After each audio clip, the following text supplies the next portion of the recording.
स्वरूप का वर्णन है।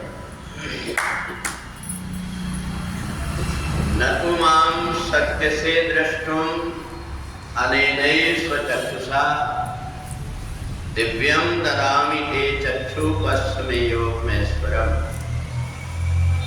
10वें अध्याय में भगवान ने अपने विश्वरूप का वर्णन किया कि इदं खलुइदं ब्रह्म। जहाँ जहाँ भी दृष्टि जाती है वहाँ यदि माया से व्यक्ति हट जाए, उसकी आंख से माया का पर्दा अलग हो जाए तो ब्रह्म दिखने लगता है।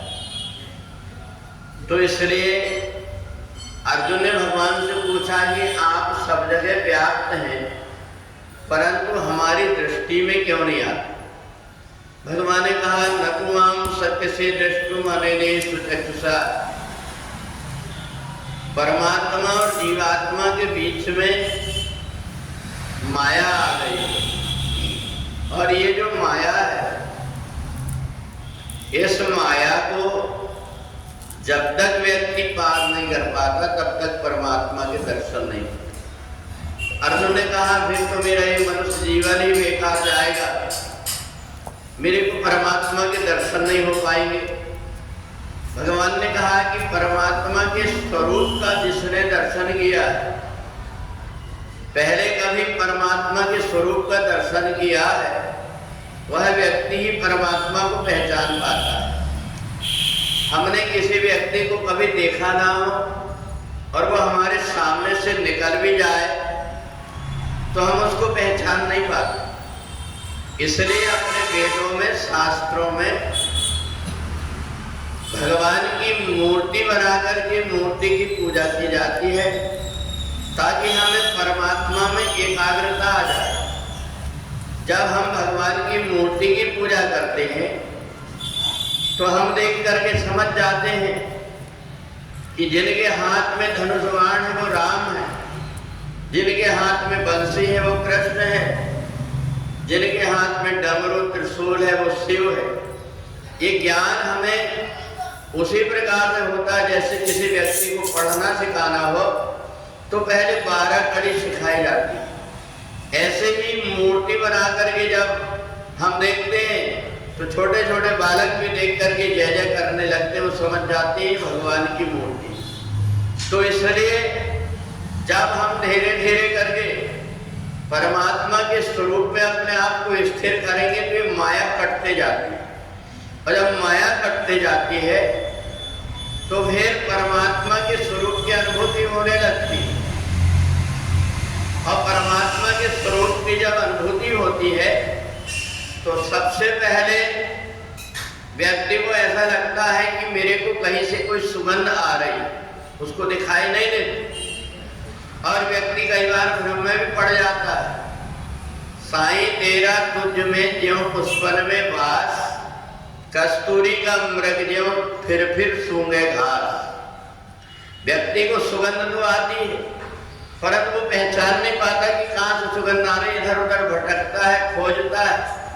कोई पारखी गुरु मिल जाता है तो वो बता देगा साईं तेरा तुझ में, तू इधर उधर बाहर खोज रहा है, वो तेरे अंदर बैठा हुआ उसी की गंध तेरे को आ रही।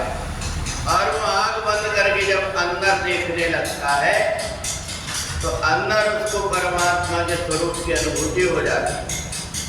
तो भगवान ने अर्जुन से कहा अगर तुम देखना चाहो तो मैं तुम्हें अभी अपने स्वरूप का ज्ञान करा सकता हूँ। अर्जुन ने कहा कि कराइए। भगवान ने कहा ये नेत्रों से नहीं हो पाएगा, दिव्यम ददामि ते चक्षु, मैं तुम्हें दिव्य दृष्टि देता। और भगवान ने जैसे ही दिव्य दृष्टि दिया वैसे अर्जुन का देखने का ढंग बदल गया। पहले भगवान को जिस रूप में देख रहा था, अलग अलग रूपों में जो भगवान ने कहा था वो दिखने लगे भगवान। और बाहर जब देखा पर्वत में, पहाड़ों में, नदियों में, पेड़ों में, हर जगह परमात्मा ही परमात्मा है। अर्जुन ने देखा इन्हें जो कौरव और पांडव दोनों हम खड़े हुए हैं, इनमें कौरवों में तो जो देखा तो ये भी भगवान में ही समाहित होते जा रहे हैं। भगवान के प्रवेश कर रहे हैं। अर्जुन भयभीत हो गया कि अर्जुन देखता है भगवान का इतना बड़ा मुंह जिसमें सारे कौरव समाते जा रहे हैं। भगवान ने कहा जब मौत जिसकी आ जाती है तो या तो मौत उसको अपने पास बुला लेती है या वो उसके पास चले जाती है, कोई ना कोई निमित्त बन जाता है। तो इसलिए भगवान ने कहा इनकी मृत्यु निश्चित हो गई है, इन्हें मरना है। निमित्त मात्रम भव सब साचिन। अब जो घटना घटेगी युद्ध में वो केवल निमित्त मात्र है, क्योंकि इनका मरना तय है। तो इसलिए अगर हम परमात्मा के स्वरूप को जानना चाहते हैं तो हमें भी अंतर्दृष्टि में अंतर्मुखी होना पड़ता है। जब तक हम बाहर खोजते हैं तब तक भगवान दिखाई नहीं देते। जब हम अंतर्मुखी हो जाते हैं तो हमें वो शक्ति की अनुभूति भी होने लगती है और परमात्मा का साक्षात्कार भी हो जाता है। जीवात्मा फिर समझ जाता है कि मैं केवल हाड़ मांस का पुतला नहीं हूँ, मेरे अंदर बहुत सारी शक्तियाँ छिपी हुई है। मैं कंगाल जैसे इसलिए घूम रहा हूँ कि मैं बाहर देख रहा हूँ, मैंने अंदर देखने की कोशिश नहीं किया।